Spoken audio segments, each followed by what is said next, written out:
சின்ன மருமகள் சீரியல் இன்னைக்கான எபிசோடில் தமிழ் வந்து ரொம்ப ஃபீல் பண்ணி அவங்க வீட்டுக்கு வராங்க. என்ன ரொம்ப நம்பினாரு, நான் அவரை இப்படி மோசம் பண்ணிட்டேனே அப்படின்னு சொல்லி ஃபீல் பண்ணி அழறாங்க. செல்லப்பாண்டியும் சொல்கிறாங்க, என் பொண்ணை இப்போ தான் அந்த வீட்டில் எல்லாருமே தலைக்கு மேலே வச்சு கொண்டாடுனாங்க, அந்த டைமில் இப்படி ஆகிப்போச்சு, இனிமேல் என் மாப்பிள்ளை என் பொண்ணு கூட வந்து எப்படி வாழ போகிறாருன்னு தெரியலையே அப்படின்னு சொல்லி அவர் ஃபீல் பண்ணி அழுதுட்டு இருக்காரு.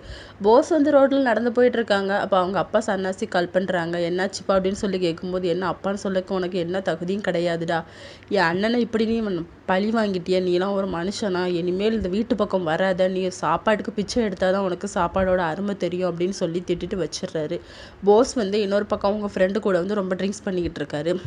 அந்த டைம் வந்து ராஜாங்கம் ரோட்டில் நடந்து போயிட்டுருக்காரு. இதை பார்த்துட்டு இவங்க வீட்டில் இருக்கிறனால தானடா என்னை அடிக்கடி வீட்டை விட்டு வெளியே அமுச்சு விட்றான், அவனுக்கு இருக்குது அப்படின்னு சொல்லிட்டு ஃப்ரெண்டுகிட்ட கார் சாவியை வாங்கி ராஜாங்கத்தை வந்து ஆக்சிடென்ட் பண்ணிடுறாரு. ராஜாங்கம் வந்து ஒரு கல் மேலே அவர் தலை வந்து இடிச்சிருது. அந்த வழியாக ஒருத்தர் போகிறாரு. அவர் வந்து ராஜாங்கம் இப்படி ஆயிட்டு அப்படின்னு சொல்லி வீட்டுக்கு இன்ஃபார்ம் பண்ணுறாரு. அங்கே ஒரு போலீஸ் வந்து வீட்டில் இருக்க எல்லாருக்கிட்டையுமே சொல்கிறாங்க. சேது வந்து அந்த விஷயத்தை கேட்டு ஷாக் ஆகிடுறாரு. நேராக ஹாஸ்பிட்டலுக்கு கூட்டிகிட்டு போகிறாங்க. அங்கே போய் சாவித்திரி வந்து எல்லாரும் இப்படி வாழ்க்கையை நாசம் பண்ணிட்டாள், அவன் நல்லா இருப்பாளா அப்படின்னு சொல்லிட்டு தமிழை பிடிச்சி திட்டிகிட்டு இருக்காங்க. இதோட நெக்கான எபிசோட் முடியுது.